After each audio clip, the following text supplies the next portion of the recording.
Hola, yo soy Laura Morrison Croft y sean bienvenidos a la segunda parte del caso de Ed Kemper. Continuamos. El 5 de febrero discutió con su madre y se fue a dar una vuelta por el campus. Era un poco tarde y ya no había transporte, mucha gente estaba buscando a alguien que los llevara. Entonces Kemper encontró a la víctima ideal, Rosalind Thorpe, de 23 años. Rosalind confundió a Kemper con un estudiante ya que vio su tarjeta de estacionamiento del campus. Se dispuso a llevarla. Kemper declararía que tenía la frente bastante amplia y que tenía curiosidad por saber cómo era su cerebro y cómo se vería una bala en su cabeza. No hubo testigos cuando recogió a Rosalind, entonces cuando dieron vuelta para poder salir, encontraron a otra chica de rasgos orientales que se llamaba Alice Liu. Alice era estudiante del último grado, tenía 21 años y se subió al coche con Kemper. Kemper aún tenía la escayola en su brazo izquierdo, se dispuso a sacar la pistola de su muslo debajo de él. En esto Rosalind volteó con la boca abierta que iba a decir alguna palabra. En eso Kemper le disparó en la sien y automáticamente murió. Alice Liu estuvo tratando de esquivar los disparos ya que Kemper falló dos, se acurrucó tanto en el asiento de atrás que al final logró dispararle en la sien. Ella gemía pero ya estaba muerta y seguía borbotando sangre. Se cercioró de matarla dándole otro tiro más. Cubrió el cuerpo de Alice con un abrigo y a Rosalind con una manta. El vigilante no notó nada raro, se asomó pero no vio nada extraño, entonces lo dejó salir. Increíblemente le tuvo mucha suerte Kemper, que no se dio cuenta de nada. Recorrió la carretera un buen rato, vio las luces de la ciudad y después se dirigió a casa de su madre. Pero antes de esto tuvo que poner los cuerpos en la cajuela, ya que el cuerpo de Alice seguía pues teniendo espasmos, gimiendo, borbotando sangre, entonces tuvo que ponerlos en la cajuela. Se detuvo en una gasolinera para limpiar su escayola porque estaba manchada de sangre y algo su ropa. Kemper se vestía con colores oscuros para que la sangre no se notara en su ropa y así poder pasar desapercibido. Llegó a su casa, le dijo a su mamá que se había dormido en el cine ya que antes de salirse le había dicho que iba a ir a ver una película. Después de esto dejó los cuerpos en la cajuela, volvió a salir con el pretexto de que iba por cigarros, entonces se dispuso a decapitar los cuerpos en la calle, no había testigos, eran alrededor de las 11 de la noche. Al día siguiente se llevó los cuerpos a su casa, lavó las cabezas, les extrajo las balas y se dispuso a abusar sexualmente del cuerpo de Alice. Ni siquiera se molestó en desmembrar los cuerpos, lo único que hizo fue cortarle las manos y se dispuso a tirarlos en el Eden Canyon. Las cabezas las tiró en el acantilado del diablo. En este mismo acantilado Herbert Mullin, otro asesino contemporáneo a Kemper que estaban actuando pues en la misma línea de tiempo, decidió también tirar ahí varias de sus víctimas. Decidió conservar las pertenencias de las chicas, pero a mediados de abril decidió hacer un paquete con las pertenencias de sus víctimas. Puso en el paquete el arma homicida y todos los arrojó al océano para deshacerse de las pruebas. Para este tiempo Kemper estaba planeando una táctica para poder matar a todo su vecindario.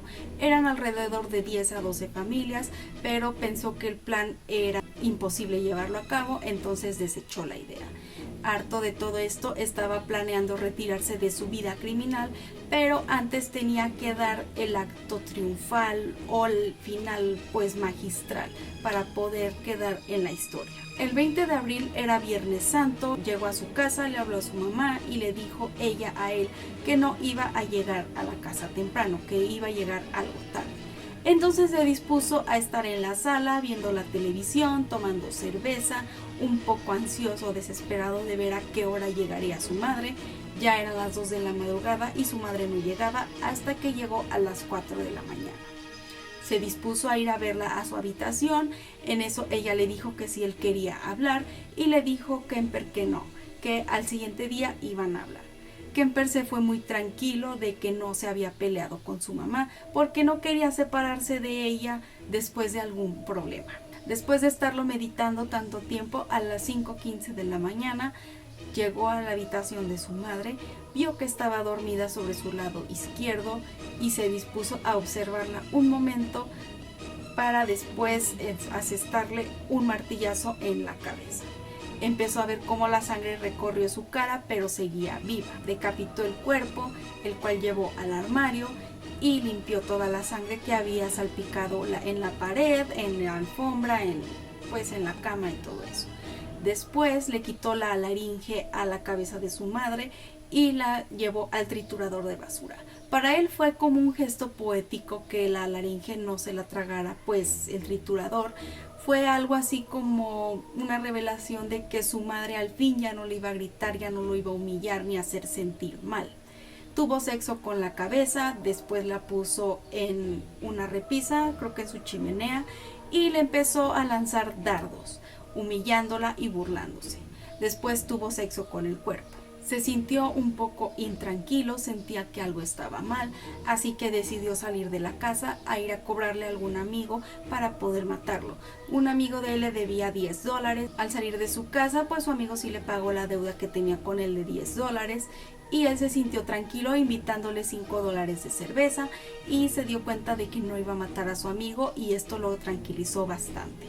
Pensando en cómo iba a justificar en su trabajo la ausencia de su madre, Kemper fragó un plan para poder hacer pasar de que su madre se había fugado con alguien. Para esto llamó a Sally Harlett, una amiga y compañera del trabajo de Clarnell, pero no la encontró en su casa. Por azares del destino, Sally llegó a casa de Kemper para preguntar por su madre. En eso él le comentó que estaba planeando una fiesta sorpresa para ella y que quería que regresara más tarde para poder darle la sorpresa a su madre ya que no estaba en su casa. Ella quedó de llegar a las 7:30 pero llegó a las 8 de la noche. Justo antes de la fiesta, Kemper planeó todo, arregló la casa, cerró puertas y ventanas, dejando armas, esposas, cuchillos y cosas a la mano por si se le dificultaba pues matar a su siguiente víctima. Sally llegó a las 8 de la noche, se sentó en el sofá y le dijo la frase "sentémonos, estoy muerta". Él tomó esta frase como señal del destino y que debía actuar. Entonces la golpeó en el estómago y en el pecho, después la levantó del cuello y le rompió la tráquea. Ella primero forcejeó con él, trató de tratar de zafarse, pero no lo logró, entonces murió instantáneamente. Terminó de estrangularla con una bolsa en la cabeza y una soga en el cuello. Puso el cuerpo sobre su cama y se dispuso a ir a tomar unas cervezas al Jury Room. Estuvo tomando tranquilo con sus amigos, pero un poco distante, escuchando las conversaciones de las chicas desaparecidas que Kemper había matado. Al volver, decapitó el cuerpo de Sally y durmió en la cama de su madre. Al día siguiente no supo qué hacer, no se sentía seguro, tenía que tramar algo para poder desaparecer. Entonces lo que hizo fue robar el coche de Sally e irse manejando por toda California. A las 10 de la mañana se dispuso a actuar, entonces dejó una nota a la policía declarando sobre el crimen y tomó el coche de Sally y se dispuso a irse. Se fue conduciendo por toda la sierra, después pasó sus armas y todas las cosas que llevaba en el coche de su amiga a un coche alquilado. El coche de su amiga lo dejó en un taller mecánico alegando una falla eléctrica. Después de haber tomado tantas pastillas y tanto refresco, estaba escuchando las noticias, pero se desilusionó un poco cuando oyó que no hablaban de él, o sea, no había noticias que hablaran sobre él. Así que el 23 de abril se dispuso a llamar a la policía. Pidió hablar con el encargado de investigación criminal, Charles Scherer, para poder contarle todos los asesinatos. Pero no se lo quisieron pasar porque creían que era una persona aficionada, alguien que no había hecho nada, o sea, simplemente una broma. Pero él se identificó, le dijo a la persona que contestó que quería hablar con Charles. La persona que le contestó fue Andy, un policía que se la pasaba en el Jury Room, que conocía a Kemper también. Kemper llamó a la 1 de la mañana, pero otro policía le contestó y le dijo que no le iba a pasar a Charles y volvió a colgar. A las 5 de la mañana volvió a llamar y la comunicación estaba algo rara, entonces para que lo tomaran en cuenta dijo entre sus palabras asesinato de una estudiante. Solo así lograron tomarlo en cuenta y al fin lograron hablar con Charles. Kemper pidió que fuera Mike Aluffi a su casa para poder identificar los cuerpos, ya que él sabía la dirección porque semanas antes él había estado ahí preguntando sobre la compra de Kemper del arma que había adquirido. Kemper confesó todos sus crímenes y se dispusieron a ir a buscarlo. Kemper pensaba que la policía tenía un gran retraso, ya que no daban crédito a lo que pasaba, no le creían, no le habían contestado horas antes, entonces sentía que eran unos ineptos. Entonces, después de que llegaron, Mike Aluffi volvió a casa de Kemper, encontró los cuerpos y la nota. Los policías que frecuentaban el jury room no creían ni daban crédito a lo que había pasado, a que Kemper era el culpable. Kemper disfrutaba tanto la atención que mandó pues a los policías, los acompañó a buscar los cuerpos, donde los había enterrado, donde había aventado los cuerpos y las cabezas. Después le encerraron en una celda junto a Herbert Mullin. Kemper estaba un poco enojado con Mullin porque él decía que no tenía razones para matar y solo mataba gente por matar. Se llevó a cabo un juicio contra Kemper en el cual muchos dijeron que el diagnóstico que le habían dado tiempo atrás, que era esquizofrenia paranoide, pues era real. Otros dijeron que no, que eso no había sido posible porque las pruebas no arrojaban algo de que estuviera enfermo. Durante el juicio muchas personas pensaron que Kemper sí estaba totalmente loco, otros decían que no. Entonces la defensa trataba de pues defender a Kemper haciéndolo pasar por un loco, un esquizofrénico, pero él había declarado sus crímenes con tanta naturalidad como si nada. Kemper bromeaba con humor negro cuando contaba sus historias y le gustaba, gozaba bastante ver cómo pues las personas se asqueaban, algo así de lo que él contaba. Incluso quiso que le operaran parte del cerebro para reconducir algunos circuitos. Un doctor también se ofreció a hacer la operación gratuitamente, pero le negaron a Kemper esta posibilidad y no se pudo llevar a cabo. Él estaba contento, se veía que estaba disfrutando bastante la atención y todo lo que declaró. Incluso acompañó a los policías para buscar los cuerpos y disfrutaba todo. Disfrutaba ver cómo las personas tenían como que esa sensación de asco. Kemper a menudo bromeaba con las declaraciones de sus asesinatos, disfrutaba las expresiones de las personas, disfrutaba toda la atención que estaba recibiendo. Fue condenado a 8 cadenas perpetuas sin libertad condicional y hasta la fecha la sigue purgando en la prisión de Vacaville en California. En 1981, Kemper recibió un premio públicamente por su publicación de libros para ciegos con 13 personas a su cargo. En 1988, la corte rechazó un informe psiquiátrico del Dr. Jack Fleming por describir a Kemper como apto para quedar en libertad.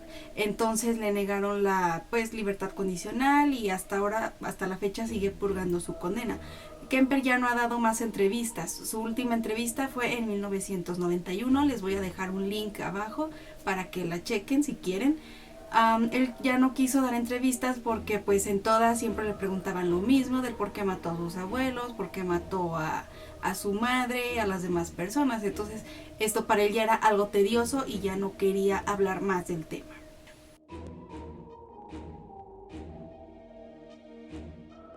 Un agente del FBI, Robert K. Ressler, declaró más tarde que había tenido un incidente muy raro con Ed Kemper cuando fue a entrevistarse con él a la prisión.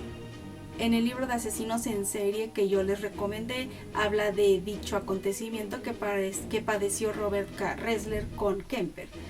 Está algo larga la anécdota, pero al final de todo, cuando estaban juntos, Kemper y Robert en la celda, o sea, donde se entrevistaron, no había guardias, no había nadie, entonces Kemper y él estaban solos. Kemper empezó a jugar con su mente diciéndole que no había nadie, que estaban solos, que podía hacerle lo que él quisiera, matarlo, arrancarle la cabeza y ponerla en la mesa para que al entrar el guardia la viera, que él ya no tenía nada que perder, pues ya no iba a poder salir de la cárcel. En esto Robert pues pensó que estaba bromeando, pero a la vez pensó que no. Robert timbró varias veces el timbre que tienen ahí para poder venir el guardia, pero nadie llegaba. Entonces empezó a preocuparse pensando que lo que decía Kemper era cierto. Ressler, aplicando sus tácticas de negociación con rehenes y con personas así de ese tipo, lo que hizo fue hablar y hablar y hablar para tratar de entretener a Kemper y que llegara el guardia, porque no llegaba. Entonces Ressler le decía que él tenía un arma, que él tenía con qué defenderse, pero Kemper no le creía del todo, ya que era bien sabido que las personas no podían entrar a ver a los presos, a los reos, con algún tipo de arma. Incluso si era gente del FBI no tenía ese privilegio. Sabía que no llevaba ningún arma porque era bien sabido que pues podían usarlas en su contra. Los reos podían tomarlas, amenazar a la persona que iba de visita y tratar de fugarse con el arma en mano. Entonces por eso no era permitido que llevaran armas las personas que iban a visitar a los reos. Pero Ressler le decía que sí, que él sí tenía privilegios, que era algo de lo que gozaban los agentes del FBI. Después de todo este incidente, Ressler pues empezó a decirles a las personas que iban a entrevistarse con los reos, agentes del FBI, etcétera, que si querían ir a ver a personas así tenía que hacerlo en parejas y no uno solo, porque sería más peligroso. Después de mucho rato llegó el guardia y Robert salió casi pálido. Justo antes de eso, Kemper puso su mano sobre su hombro y le dijo: sabes que estoy bromeando, ¿verdad? Obviamente Robert pues le dijo que sí, pero no volvió a entrevistarse con Kemper y pues impuso que para poder ver a un recluso tenían que estar acompañados de alguien más, porque podía ser que sí lo llegaran a matar, ya sea él o a alguna otra persona que fuera a entrevistarse con algún asesino. En todas sus declaraciones, casi todo Kemper pues decía algo así hacia su madre. Cuando mató a su madre, él declaró que todo lo que pues había dicho, que lo que había sido bueno para sus víctimas sería bueno para su madre. Entonces podría decirse que el objetivo principal, que era su madre, pues ya había sido eliminado y ya no tenía nada más que hacer. Él ya estaba dispuesto a entregarse a la policía y lo hizo. Para mí fue algo así como un acto heroico. Tal vez fue muy cobarde de su parte haber matado gente, haber hecho ese tipo de cosas, pero por una parte pues lo veo algo así como, pues bueno, casi todos los asesinos en serie pues padecen problemas de muy jóvenes, vienen de familias muy disfuncionales, de personas que no tienen papá, que no tienen mamá, o que los tienen pero están separados, o los tienen pero son abusadores, golpeadores. Entonces pues son muchas cosas. Eso es todo en la historia de Kemper. Tal vez me faltaron algunos datos, pero sí es muy larga y extensa la información. Les voy a dejar el artículo que yo hice, bueno, la investigación que yo hice acerca de esto en mi blog hace algunos años. Allí viene la información más detallada, se los dejo aquí abajo. Y pues espero les haya gustado. Kemper es de mis asesinos en serie favoritos. Es algo así como, para mí era como un modelo a seguir, pero pues ya no. Incluso yo le mandé una carta a la prisión. Sí, le mandé una carta, pero nunca la contestó, ni me la regresaron. Entonces supongo que sí le llegó, o tal vez se perdió en el transcurso del envío. Pero pues bueno, espero les haya gustado este video. Nos vemos en el siguiente. Saludos a todos, hasta luego.